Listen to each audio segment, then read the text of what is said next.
Hi, this is Dr. Mercola again. I'm here today with Al Mayo. It's a follow-up to a previous videos that we did on AIS, or active isolated stretching. And Al is going to demonstrate the neck exercises. There was another video where we demonstrated the foot exercises, but the neck exercise we're doing for a number of reasons. One is because it's easy to do. It's something you can do, and many people have restricted range of motion in their neck. So it's something that's a simple thing you can do it all the time. I happen to do mine most of the time when I'm driving. You have to be a bit careful, but you know, it's yeah, I don't necessarily recommend that, but I like to be time efficient and multitask. But interestingly, this is I had a neck problem, but it was one of the first reasons that I saw Al to help improve me, because I think when I first saw you, the way if I was driving, the way I would look into my blind spot was to move my whole body, because I had pain. I couldn't rotate my neck because of the pain and the dysfunction that I had. But Al was able to help me through that, and I still have some restricted range of motion, specifically in lateral bending, as you'll probably see, and some of the oblique movements. But for the most part, I've gotten almost all the range of motion back to my neck, thanks to the guidance and mentoring from Al. So, Al, why don't you go through the set of exercises. Okay, so we're just going to take you through the neck protocol. Now, normally, if somebody comes to me with a neck injury or a problem, we would always open up the shoulders first. But again, for economy of time, we're going to just show the neck, because this is obviously something anyone can do. Anyone who works on a computer. And even without doing the shoulders, you still get some benefit. Oh, from doing definitely, this. definitely. It's just so. Ideally, you want to integrate it with the shoulder exercises. Sure, sure. So the first stretch is just forward flexion. So we're going to have you tuck your chin and just actively bring your head down and exhale. You have to be active here. You just, like, if you're doing this yourself, you know, it's so easy for me to just come and force my head down. And I can do that, but you're not going to get the same benefit as actively moving your head down yourself. And what this is going to do is you're going to activate the reciprocal inhibitions. You're going to inhibit the antagonistic muscles, so that will allow the muscle that you're stretching to open up more. And if you don't do that, you're not going to get the full benefit. You're wasting your time. You're not being as efficient. Absolutely. Okay, so now we're going to have you put your feet flat on the ground and lean forward on your knees. Yeah, and this is to get the increased range of motion when you with extension. Extension of your neck back. Yeah, and you don't want to do this sitting straight up, because it pinches like the cervical spine. It won't work. You got to be forward to do this one. Okay, come on back. So just gently, pardon me. Just gently going to bring that head back, and this is done very. I just like to put a couple of fingers on, just to cue myself not to pull too hard, because many times you don't want more than a pound of pressure. That's it. Nope. Remember, no pain, no gain does not work here. This is because every time you do this, you should see, almost every time, you'll see an increased range of motion with each repetition. So it's gradual. And when you're doing this too, you want to like exhale. When you're doing this is something we tend to forget, because it helps the oxygen flow. Okay, so that'll stretch the anterior structures of the neck. We're going to turn the head now 45 degrees with the nose basically over the nipple of the right side breast, and you're going to bring the ear. This is a tough one for me. This is actually one of my most restricted range of motions in my upper body. And you're going to aim at this specific muscle. Go ahead. And you're going to aim at the outside portion of the scapula. So just gently come back. And a lot of times you have to cue them not to bring they try to bring their whole body back instead of just using their neck muscles. So I'm better now, but I still have a big range of motion to improve on this one.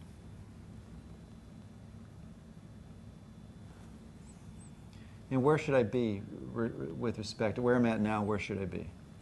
Oh, you have a little ways to go. I'd say probably about 15, 20 degrees in that range.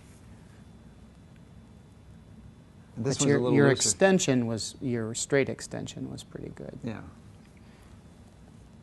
And this could be related to a sleeping position too, which we kind of figured out might be my issue. Because if you're sleeping and your elevation of your pillow is off, you're going to be stretching those muscles in the wrong direction. Okay, now I'm going to have you sit up.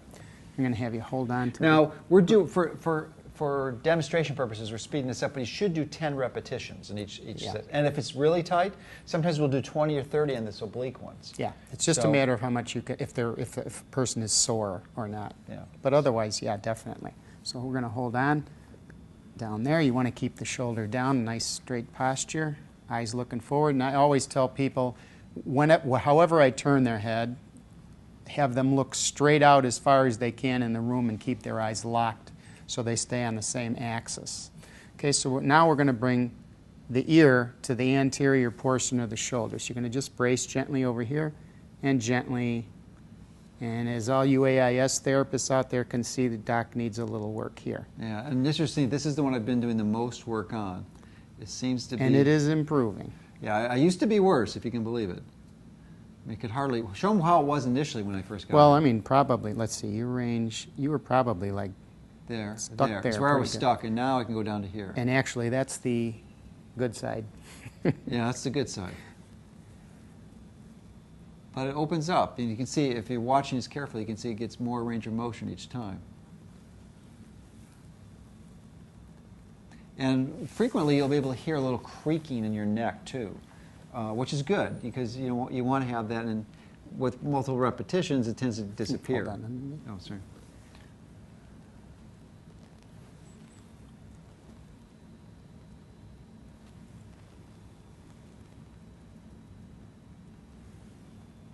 These are the ones I tend to do in the car, because you can do this when you're looking straight forward. You know, I don't recommend it. He doesn't recommend it, though. I don't drive in dangerous situations, but you know, it's just being more time efficient for me. Okay, so now we're going to turn the head 45 degrees again. And now we're going to bring the ear down to the same side breast.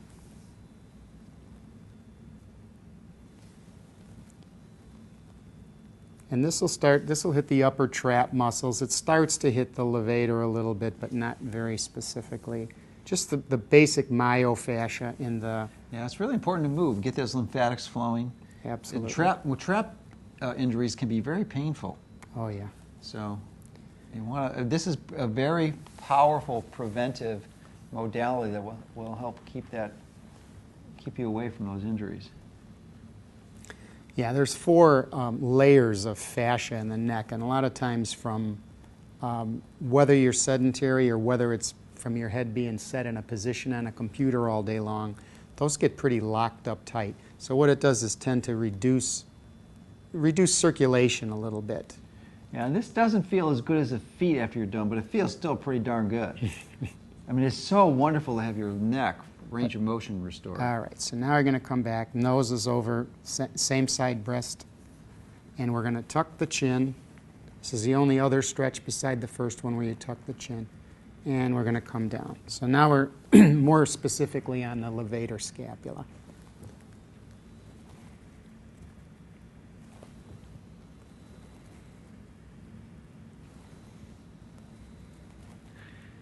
And it's a lot better when someone's doing it, but you can do these yourself.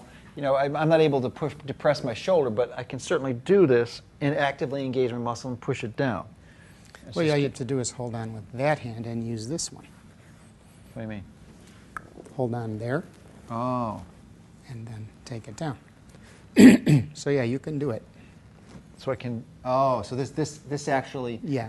You want that anchored. Anchored. Okay, that anchors it. I didn't realize that. See, I'm learning, almost every session I have with that, I learn some new tip that improves my ability to do the stretch. Okay, I'll get a couple of these.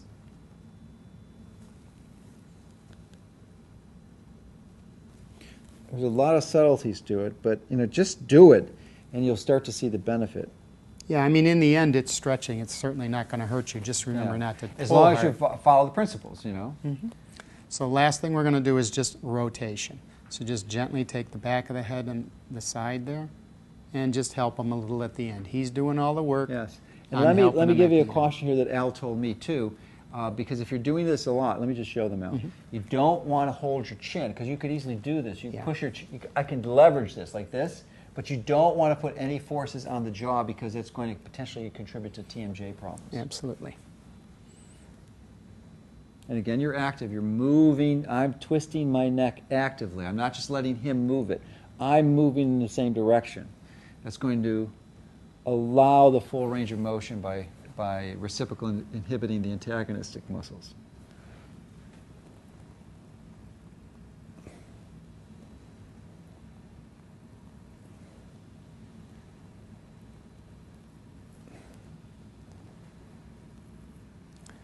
And that's it. Yeah, that's great. Thanks. It feels wonderful. So it's, again, these are just 2 areas of your body, your feet and your neck, that you can easily do at home. Obviously, your whole body, your shoulders, your calves, your quads, your hamstrings. These are areas that there's very specific stretches for that you can do. Most of them require a rope, especially for your lower extremity, which, there's AIS ropes, but you can pretty much use any type of rope. Sure.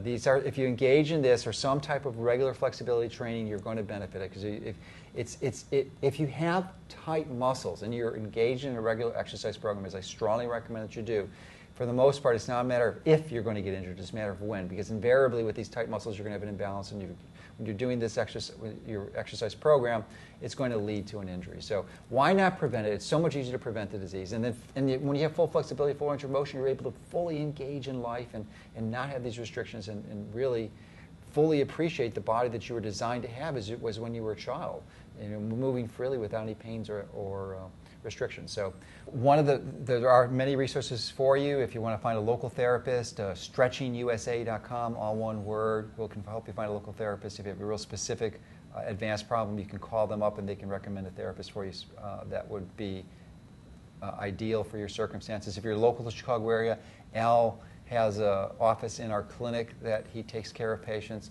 and is glad to see you. Or there are resources such as the DVDs and manuals that you can use to do this. But and then of course, if you don't do AS, you can do Pilates, or you can do yoga, or some other technique that you find useful. But whatever you need to do, make sure that you're flexible and you commit to a program to integrate that into your comprehensive exercise strategy, because these are the tools that you're going to need to optimally take control of your health.